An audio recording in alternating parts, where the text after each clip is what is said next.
Hi guys. Hi guys. Can you hear me? I hope you guys can hear me. Hi guys. Yeah. So it's clear? Hi guys. Okay. Chalo. Just 2 minutes. Then we'll start.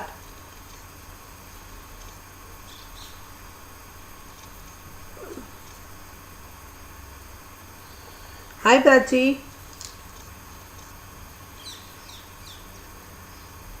Good morning. Good morning Prachi. Chalo. Clear, right? Okay. Chalo fatafat. Let's discuss about EBCL paper. This which was asked in December 21 attempt. So we'll just discuss what the paper was. The paper was not so difficult. The paper was very easy actually, I can say. It was all maximum direct questions. There were no practical questions, hardly 2 or 3. There were practical questions, that too in part C. Remember, whenever you study EBCL, good morning guys. Whenever you study EBCL, obviously in EBCL, first thing what you need to understand is the weightage of the marks. What is the marks over there? For example, if I say part A consists of 40 marks, right? Part B consists of your 25 marks, that is your competition act, and part C which is there, which consists of remaining 35 marks. So total, if I can say total 100 marks paper, it is like this. So whenever you concentrate, whenever you study, please concentrate on this part B, right, which consists of 25 marks. So whenever I will also start the analysis of the paper, obviously according to first I'll do part B, then I'll do part C, and then I'll come to part A, right? So that way only you need to study also in examination. Okay, now before I start with that, I just want to give quick introductions of Unacademy and Yashash.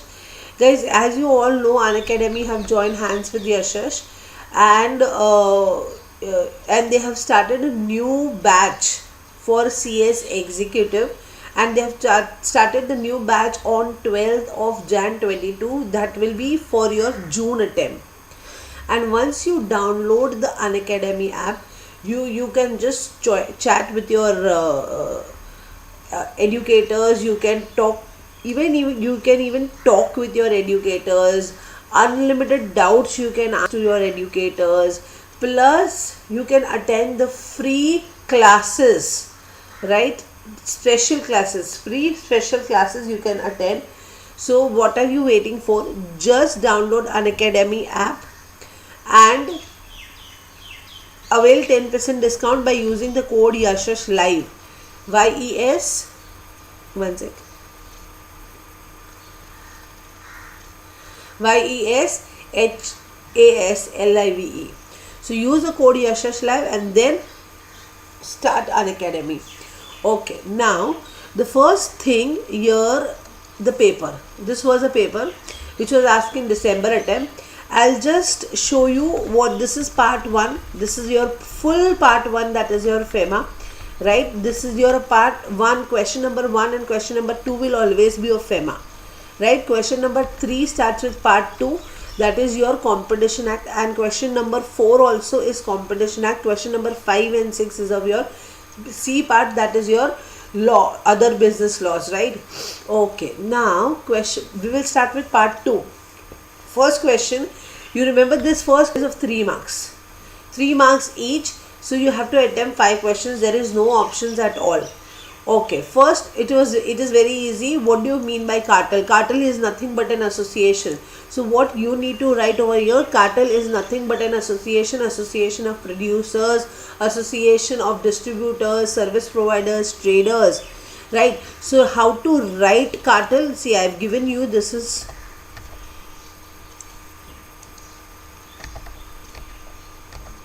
cartel is very important question for your examination. Every 2 attempts, every 3 attempts they ask you cartel.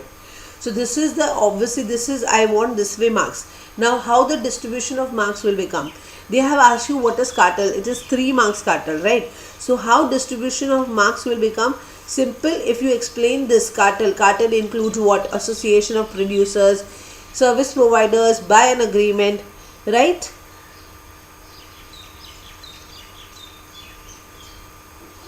Still my time is lagging. Still I'm lagging.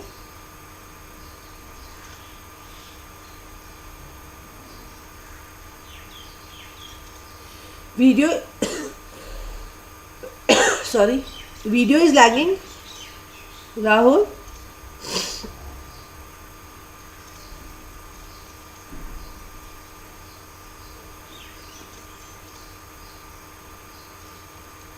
okay.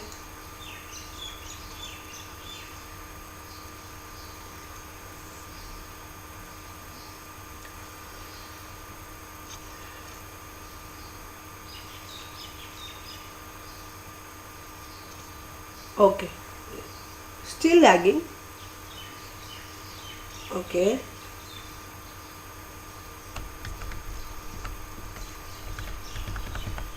my net is full.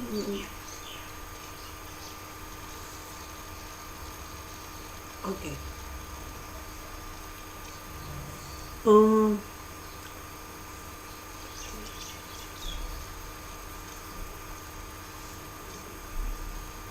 Because here my net is very strong, so I don't know. I'm so sorry, bacha. Why it is still lagging? Your side the net is comfortable, right?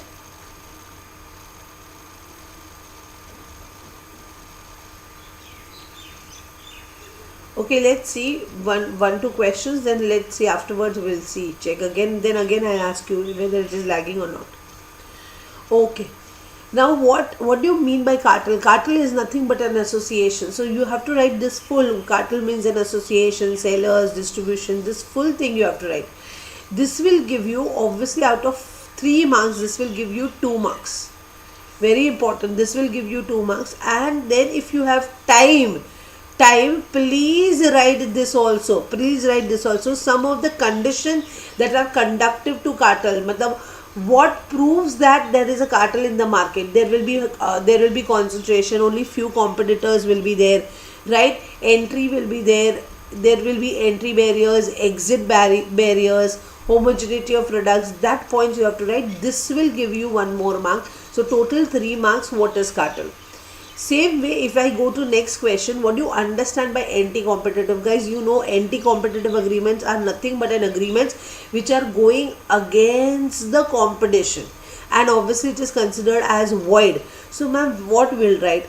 Just write anti-competitive agreements are which is creating an adverse effect, and then you have to give the types of agreements. Then you have to give different types of agreements. So if I show you here different types of agreements for anti-competitive agreements, how to write and how much marks, it will be like this. 1 sec. This will be this, your anti-competitive agreements, right? Okay. Section 3(1), this is an anti-competitive agreements which they cannot enter into such kinds of agreements, and if they enter into such kinds of agreements, see, it is clearly written, which causes or likely to cause appreciable adverse effect on competition, and such kind of agreements are void. Now then you have to give the types of anti-competitive agreements. There are 4 types of anti-competitive agreements. You have to give all 4 types. Like obviously you allocate the market, you directly or indirectly go in bid rigging or collusive bidding, whatever. Then you have to see directly or indirectly determines the purchase or sale price. This all things you will write, you will get 3 marks. For what is anti-competitive agreements, you will get 2 marks, and for directly and indirectly, you write the what are types of anti-competitive agreements, you will get 1 mark. Done with this question. Then we come to next question, that is, what do you understand by combination? Combination is nothing but amalgamations, mergers and acquisitions. right? That is considered as combinations. So you just have to write what you understand by combination. Combination means amalgamations, mergers and takeovers and acquisitions are considered as combinations. The combinations which creates an adverse effect on competition are considered as void. Then you just give the threshold limit of combinations, where you have to give the notice to CCI for doing the combination. Guys, this is a threshold limit. So you have to just give this threshold limit for filing a notice when you enter into a combination. If you write this full, obviously you will get 3 marks. For this combinations, I can say you will get 2 marks and one threshold limit for 1 mark. Okay, done, ma'am. We did all 3. Then next is very simple. What is collusive bidding? And what collusive bidding is nothing like a bid rigging, and in which ways collusive bidding can happen. So if I say what is collusive bidding is nothing but when, see, it is like a bid rigging only. When you come together, when all bidders come together and they actually manipulate the bids. They manipulate the bids with an intention of either eliminating the bidders, other competition. That is considered as collusive bidding. And obviously these are the most commonly available.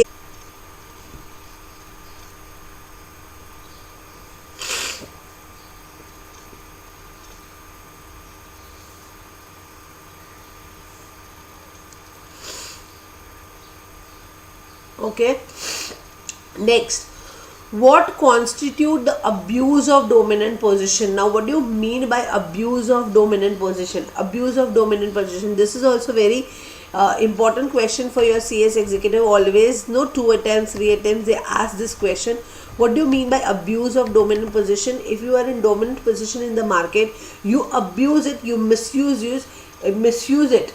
How you guys can misuse it? By using predatory pricing and everything. So that time, that thing you have to write full section 4. First you have to explain what do you mean by dominant position. This is the meaning of dominant position. When a person in a market operates independently without any competitive forces, right? Independently, and which affects your competitors or consumers or the market. You can easily affect your competitors in the market. That is dominant position. And how you can abuse your dominant position is like this. You can put the condition on the purchase or the sale price of the goods, or you can even use the predatory pricing of the goods. You can even use the predatory pricing of the goods. And then you have to write this. You can even limit the productions, goods or services, and you can even technical or scientific development relating to the goods and services. You can even limit the technical development. So it is written over here, limit. So this full, if you write, obviously then only you will get 3 marks for this. Acha ma'am, we need to explain predatory pricing in this. No, please, it is only 3 marks. Don't explain predatory pricing. Done with all 3 marks question. 15 marks are done. Now next 5 marks, 2 questions they will ask. First, what down section 4 only, right? They will see the market share. Acha ma'am, we have to write full. Obviously it is 5 marks paper, 5 marks question beta. So you need to write full. Okay, so what is a market share? Know what economic power you have, whether you are in monopoly position or dominant position. What is the size of the resources? What is your market share?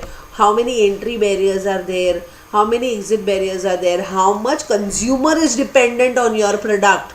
So all these things should be taken into consideration while writing the next question. That is what factors to be taken into consideration to see that you are in dominant position, you are abusing the dominant position.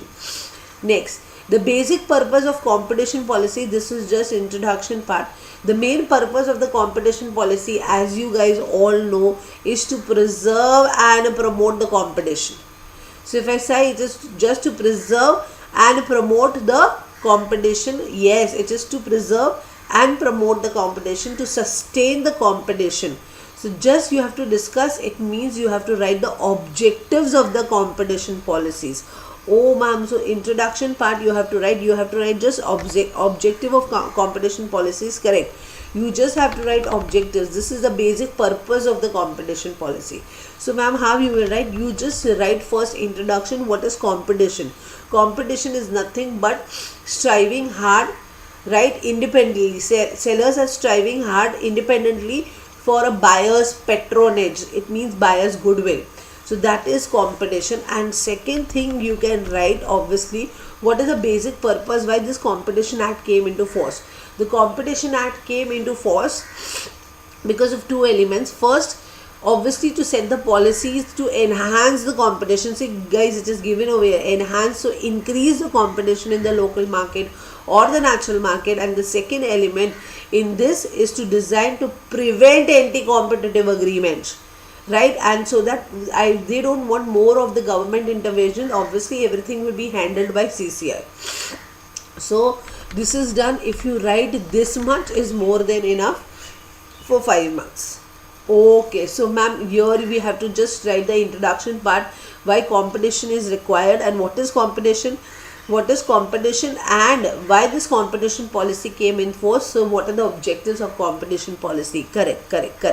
So this completes with my part 2, that is done with 25 marks chapter part. Now we'll come to part 3. That is obviously your Consumer Protection Act, your Money Laundering Act, your Benami transaction, your RERA transaction, which is of 35 marks. Guys, always remember 5 marks will be the Contract Act minimum. That is minimum I'm talking about. 5 marks will be the Contract Act, and obviously 5 marks will be Negotiable Instrument Act. So 4 to 5 marks will be Negotiable Instrument Act, 4 marks will be Contract Act, 4 marks will be TOPA. So that is the trend of your institute, that mostly that you know this type of question only they ask. Contract Act is short to come. See, first is F, a natural love and affection, promises to give her daughter D rupees 1 lakh, but after some time F refuses to fulfill the promise. Advise D what. This was one practical question they have asked. First, F, for a natural love and affection. Guys, if you say F for a natural love and affection, right, then you will tell, ma'am, see, F is going to give daughter rupees 1 lakh. F is going to give to daughter rupees 1 lakh. But basically, F is giving daughter 1 lakh rupees. Daughter is not giving anything to F. So there is no consideration, no contract. So obviously at least first time you have to understand which topic, which provision will be applicable here. Here it will be applicable consideration. So this is related to consideration unit. Okay. So ma'am, there is no consideration, so there is no contract. No. But if you see section 25 subsection 1 is nothing but no consideration, no contract exception. So that says that if any contract is made out of natural love and affection, if it is in writing, natural love and affection, if it is in writing and registered, and it is between near and dear ones, then that contract, even though no consideration, still it is a valid contract. Oh, so how to attempt the practical question over here? Very simple. See, whenever you attempt practical question, remember that 3 points, 3 paragraphs you need to write. You need to write 3 paras, right? First para will always be your provision. So you understood that first para is provision. Acha ma'am, provision means you just have to write natural love and affection ki 3 conditions, correct? You have to write, first you have to write, as per section 25, if there is no consideration, there is agreement is void. That will be my first line. Second, however, as per section 25 subsection 1, exception to the general rule, even though no consideration, still the contract is void.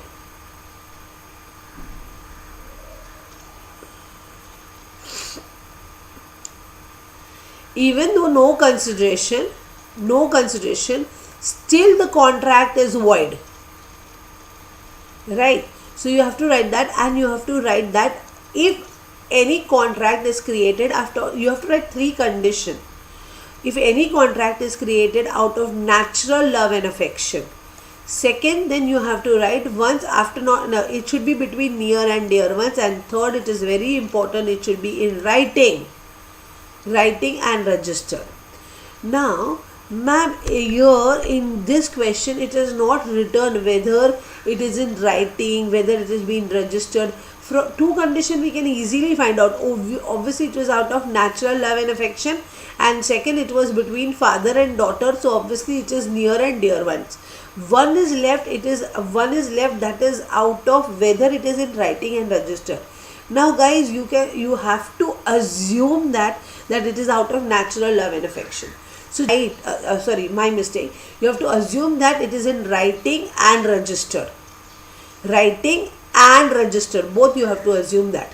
Okay, so you write over there, or we are assuming that this contract is in writing and registered. Done. Then obviously this is done. And then you have to tell, yes, daughter can recover. So it is clearly given whether what D should do. D can recover the amount from F of rupees 1 lakh. So even though there is no consideration, still it is a valid contract. But please write your assumption.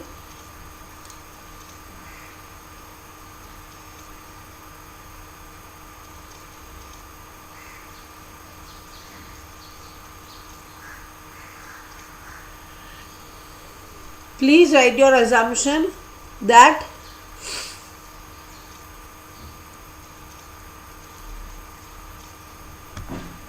it is out of natural, please write your assumption that it is writing and registered. I can't understand the language. What you've written, guys? Okay. Next. Whether a person who has obtained the possession, now this is very interesting question. Whether a person who has obtained the possession of an instrument by theft or under forged endorsement is a holder of negotiable instrument, discuss. So here what you need to write, here you have to explain who is a holder. So it's very simple.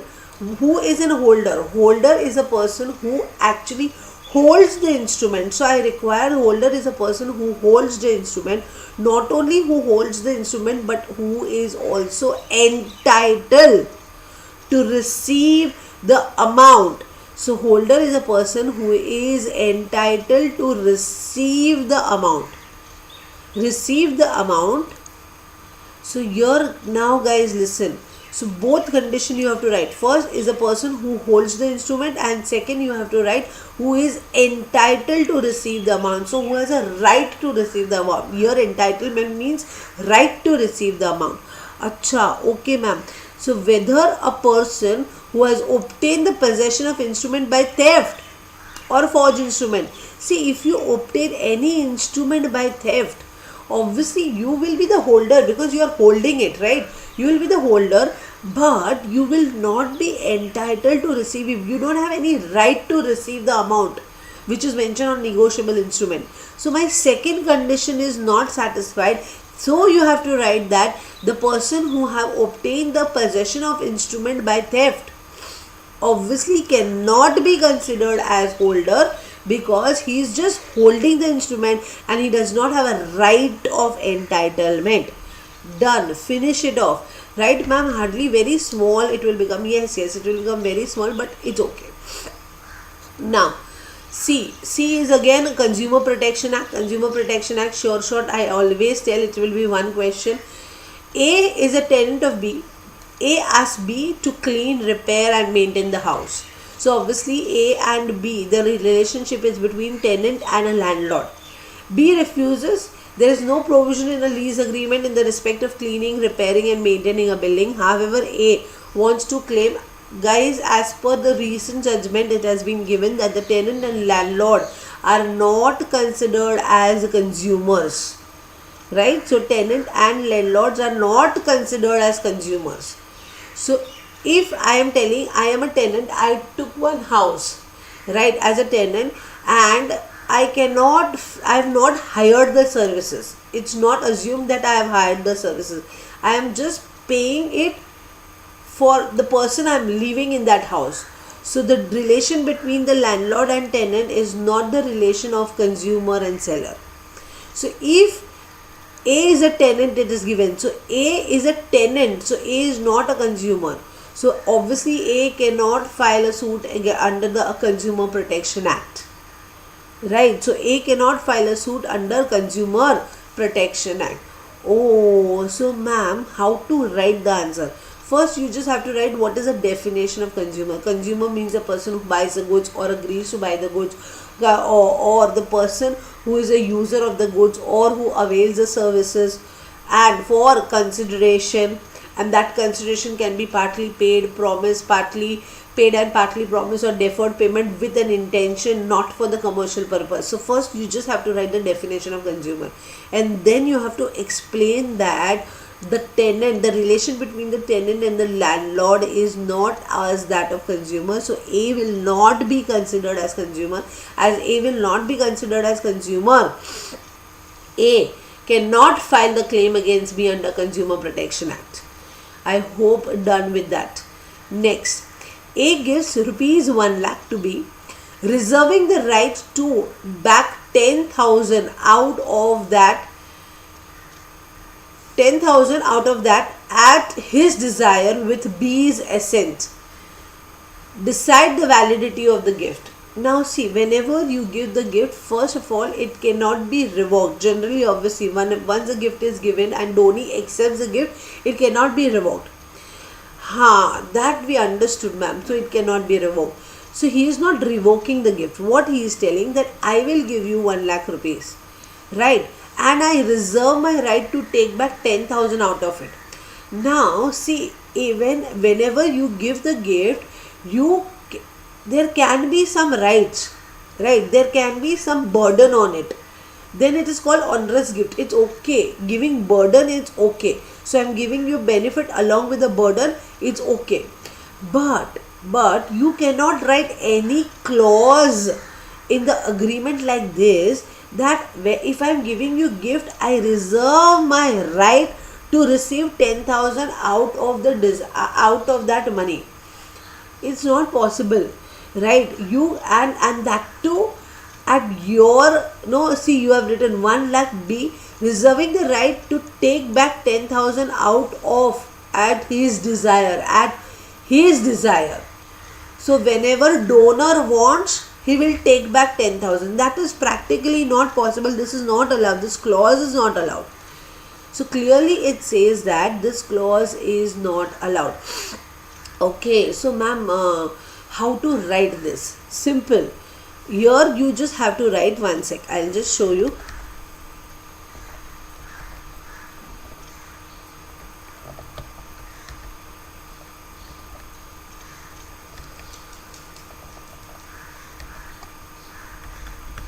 See, this is a provision.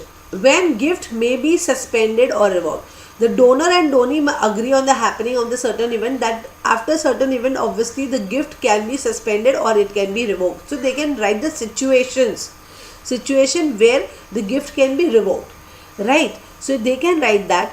But this is this. But the gift, this line is important. But the gift which the party agrees shall be revocable wholly or in the part at the mere will of the donor is void. See, it is clearly given. So the gift which is can be revoked at the mere desire of donor. It will be considered as void. If you tell that depending upon certain situation, right, obviously the gift will be revoked. So for a certain situation, yes, gift can be revoked. For example, if I say A told to B that I am ready to give you gift, right? I am ready to give you gift, but upon your death, and if I am alive, upon your death, the gift will again come back to me. Then it's okay. That is an event. That gift will come again back to me. That is okay, that is allowed.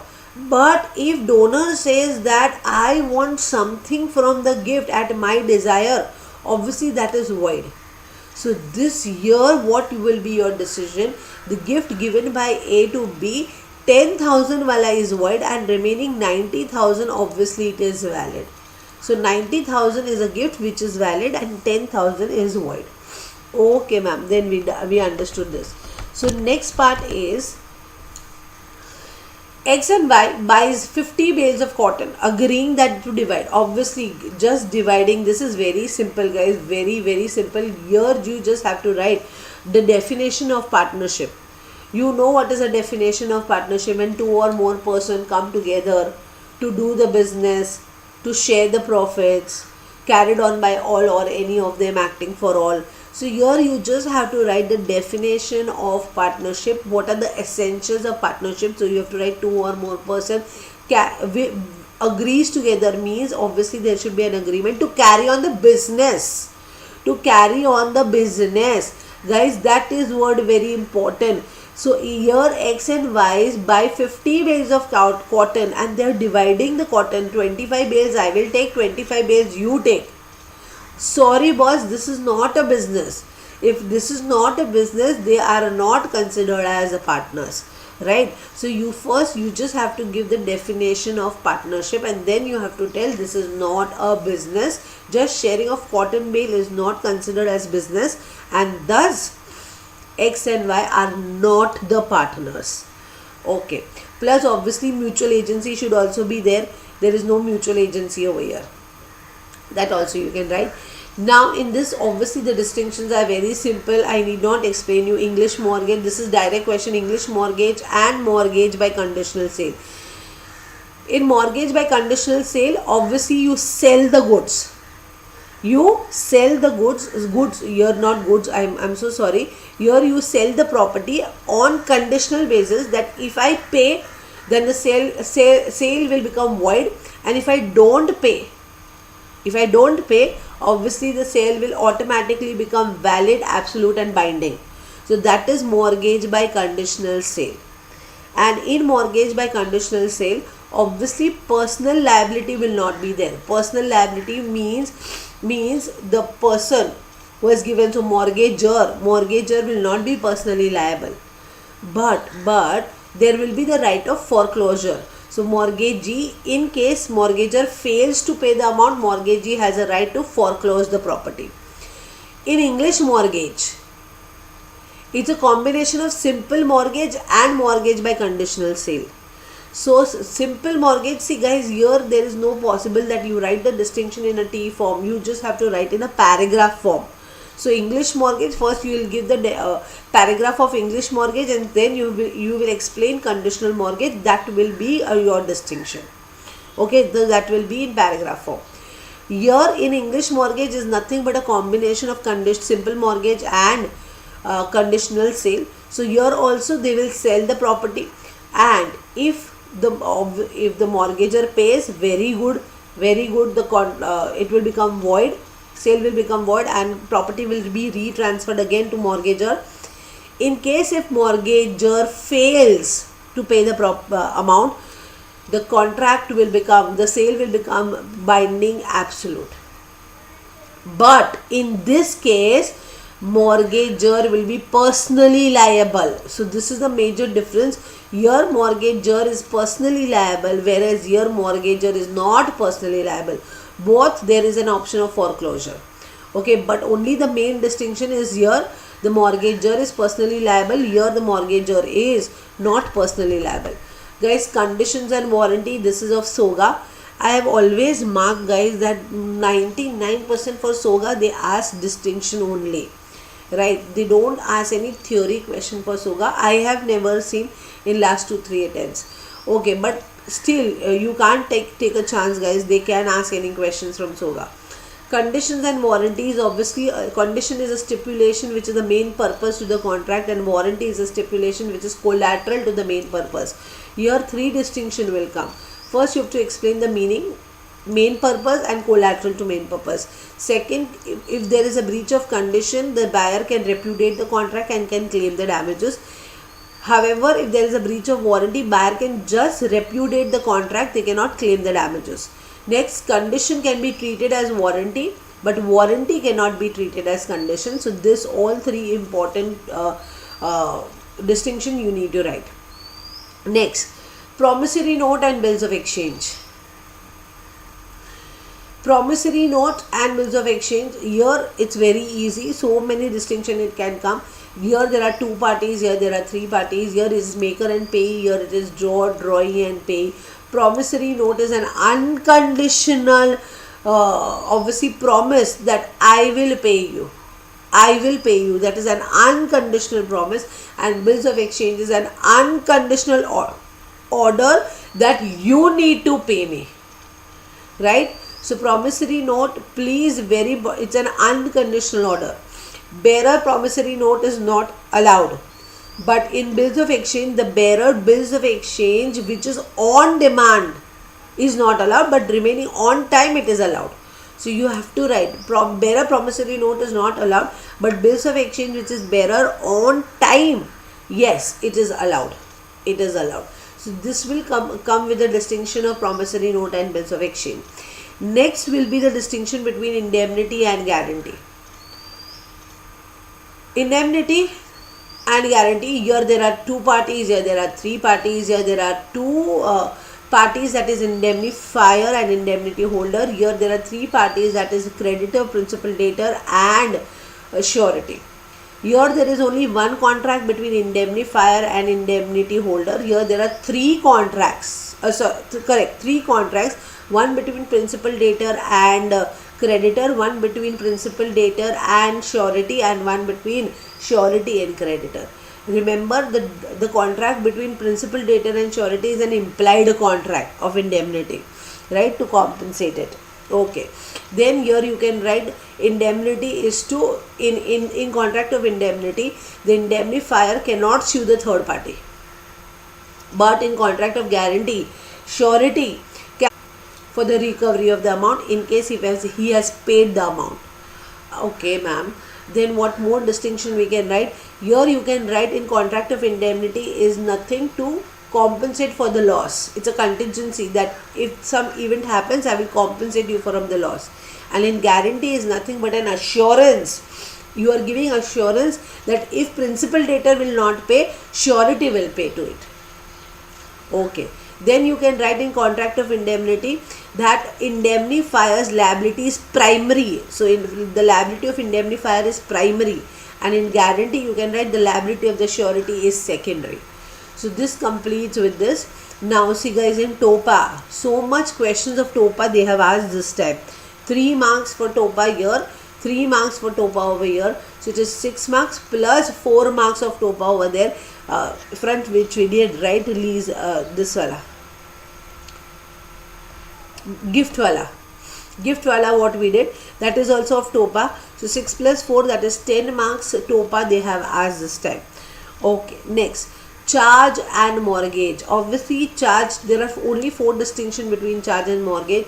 In charge, obviously the when you create a charge, obviously the charge holder is not interested in the property, whereas in mortgage, obviously the mortgagee has some interest in the property. There is no equity of redemption, or there is no right of redemption in charge, but in mortgage, obviously once the mortgager makes the payment, he has a right to claim back the property, that is called right of redemption. In charge, obviously charge holder does not have any right of foreclosure, but in mortgage, in case if mortgager, not all mortgage, but like mortgage by conditional sale, mortgagee has a right to do foreclosure. I'm so sorry, mortgagee has a right to do foreclosure. So this completes with the charge and mortgage. One more point, I'm so sorry, one more point. Charge is created by operation of law. So obviously charge can be created because law says to create a charge. So whenever company issue debentures, right? The charge is created. So whenever company issue debentures, charge is created. And in mortgage, it is created by the parties. It is not created by operation of law, it is created by parties to the contract. Okay, and this was an optional question. Normally I always suggest that whenever this type of question comes, don't do this big questions. Do always short note, no distinction wala. That is very easy for you to do it.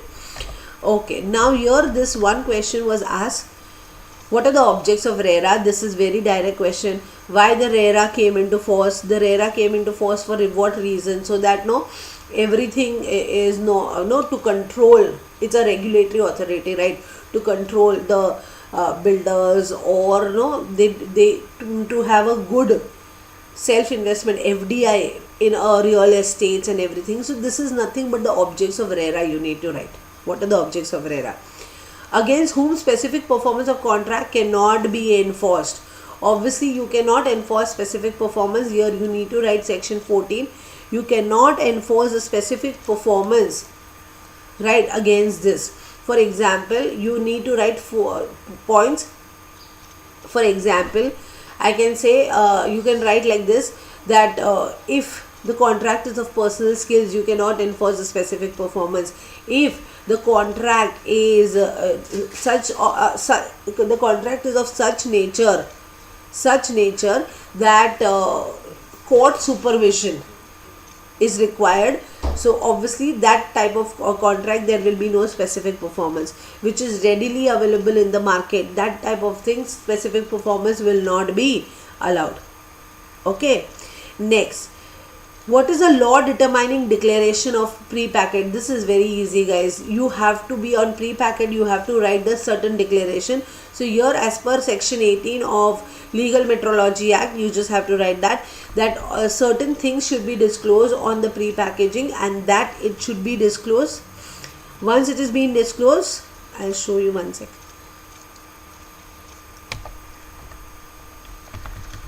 See, this you need to write, that no person, manufacturer, pack, right, expose, possesses or possesses the sale or pre-pack commodity unless such package standard quantity. You have to give the numbers, you have to bear the declaration on the particular package. And while advertising, you have to always say the price. When you say the price, it's very important, you have to say the quantity also, right? So this is the declaration of pre-package. Very small answer, you can write it. Then explain the powers of tribunal. See, here powers of tribunal are like civil procedure code, right? So they can give summons, they can examine examine any person on the oath, they can call for documents, they can call for witnesses. That you need to write over here. Next, money laundering is an economic crime. Yes, what are the punishment? Punishment is very simple, right? Obviously you will be fined, plus you will get minimum 3 years of imprisonment or 7 years. And in case if the offense is related to narcotics and drugs, that 7 years can be extended to 10 years. So that much you need to write. Only one simple paragraph, done with that. So this is completed. Now we go to FEMA part. Guys, FEMA was very easy, actually, very easy and direct questions. Reserve Bank of India, see, this too we have done from so many times. Reserve Bank of India is a lender of last resort. Yes, Reserve Bank of India is a lender of last resort. Means if the bank is in crunch, bank has a liquidity, it's not insolvent, right? Bank is not insolvent, but bank requires the funds. So if bank requires the funds, definitely Reserve Bank will give advances, short-term advances to the banks, so that it can maintain its liquidity. So Reserve Bank of India is considered lenders of last resort for the banks, because bank is not insolvent, but for a certain time if they require funds, they can go to RBI, they can take the loan from RBI. Okay, special economic growth are the SEZ is a growth engine of the country. Yes, it is the growth engine of the country. SEZ should be there because it increases export. Oh, ma'am, so what you need to write? Simple. You need to write the salient features. See, these are the salient features. See, I have given you obviously the how banker helps temporarily they are facing liquidity problems, so for that they extend, RBI give the credit to the bank. That only I said. Okay, next, salient features of the act. Obviously what you need to write, you need to write why this act was formed. Because matters dealing with setting up SEZ, offshore, single clearance windows, many physical regime means obviously rules and regulations for the developers, providing authority of each SEZ, granting administrative. So I am giving authority for each SEZ, so that I am giving them administrative autonomy, to giving them power, right? And then setting up the special court for the certain things. So you set up the special court. So these are the salient features.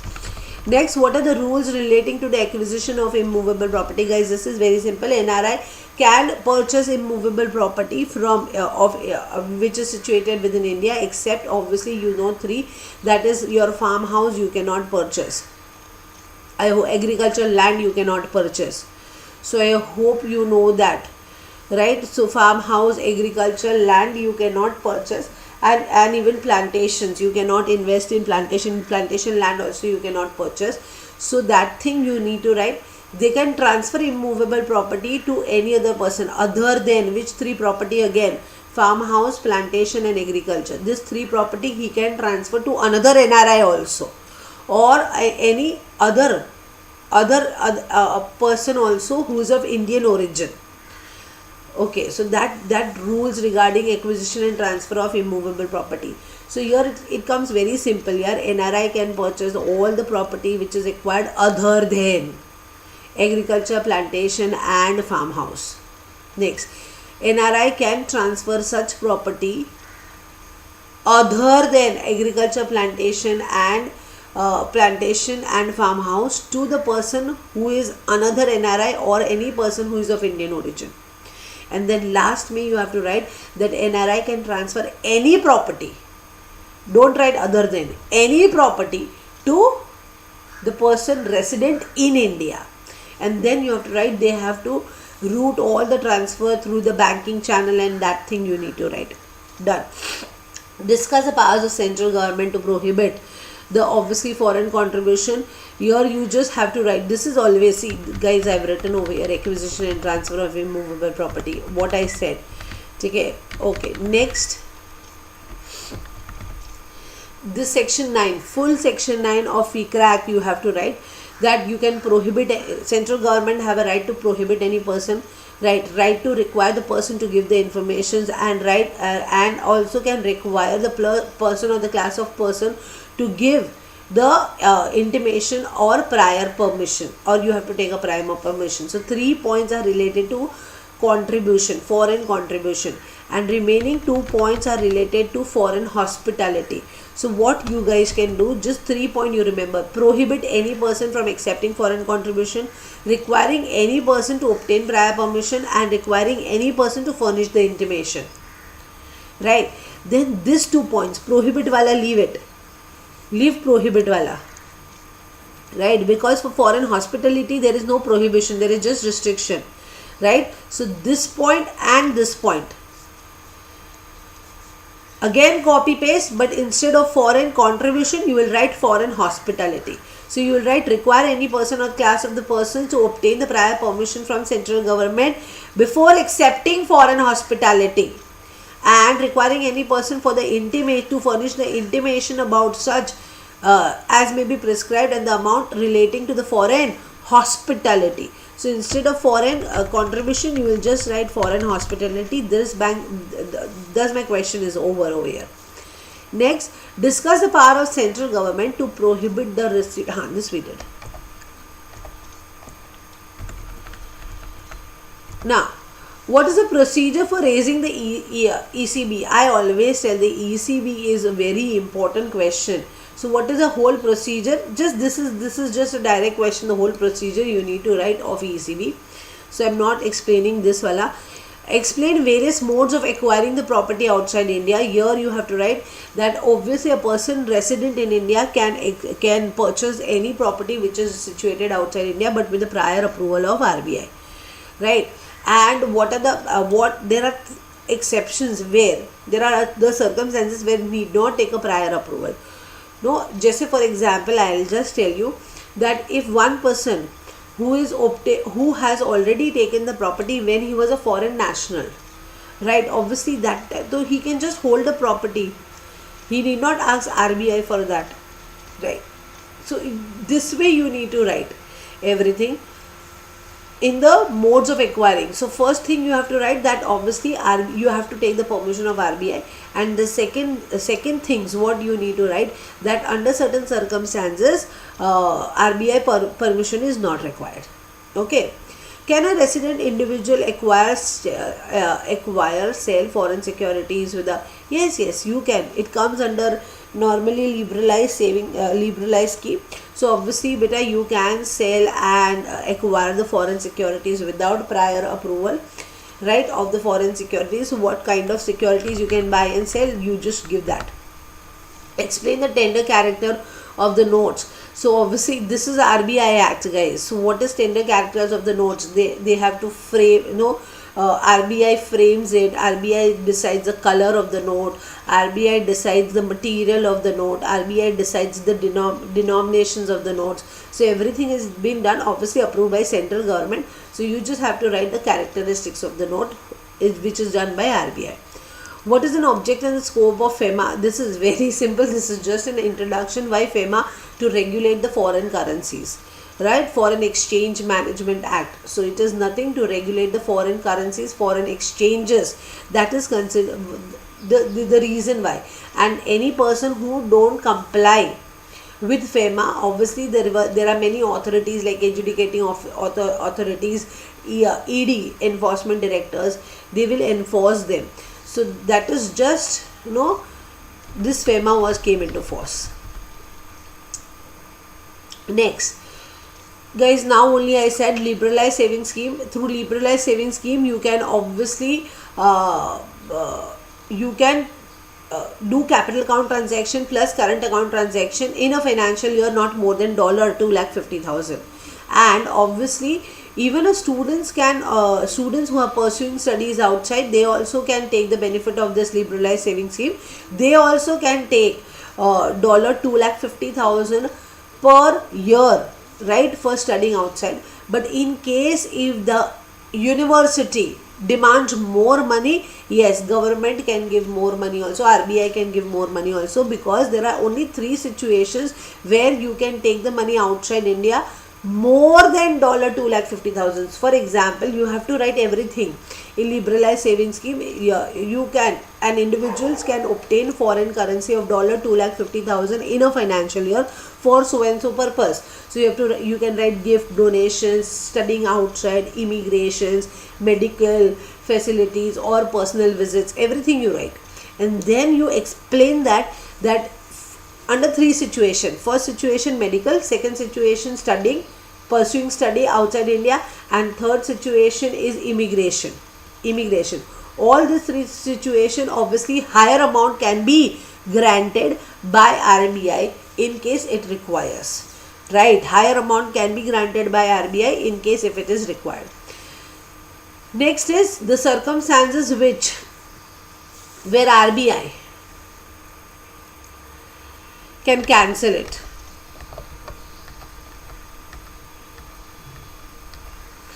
Okay, obviously when you are into NBFC, there are many circumstances where RBI can cancel your license. Okay, I have not given over here, but it's okay, I'll tell you.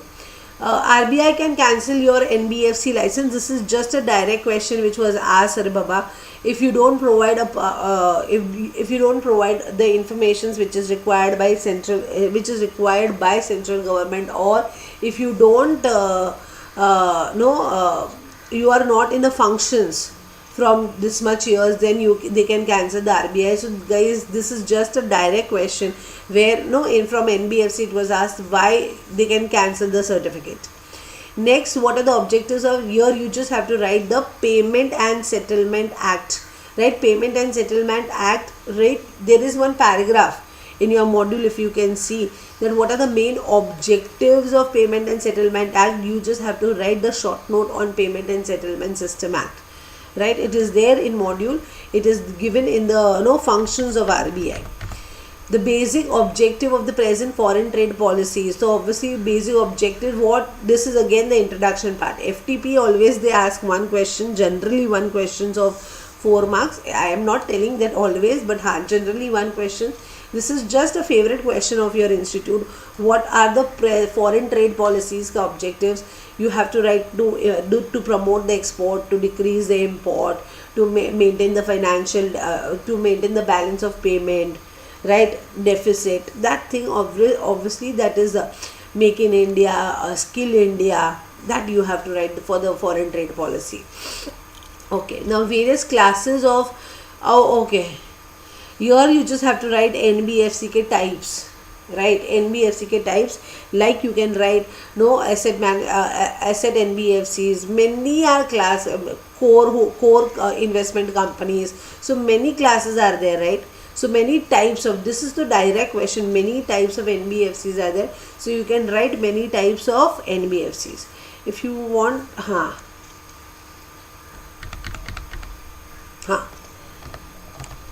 So done with that.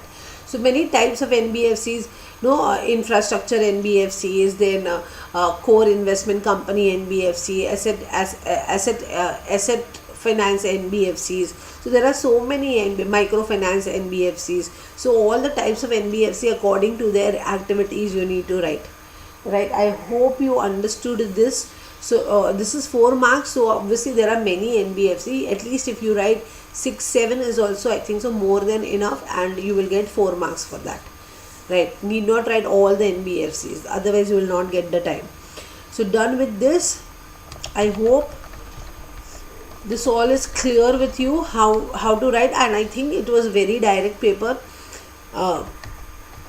Need not discuss anything about it, but easy it was, I think so. Manageable, at least manageable paper. Okay. Now we will meet you in our special classes or any other YouTube lecture. Thank you. Bye. Take care.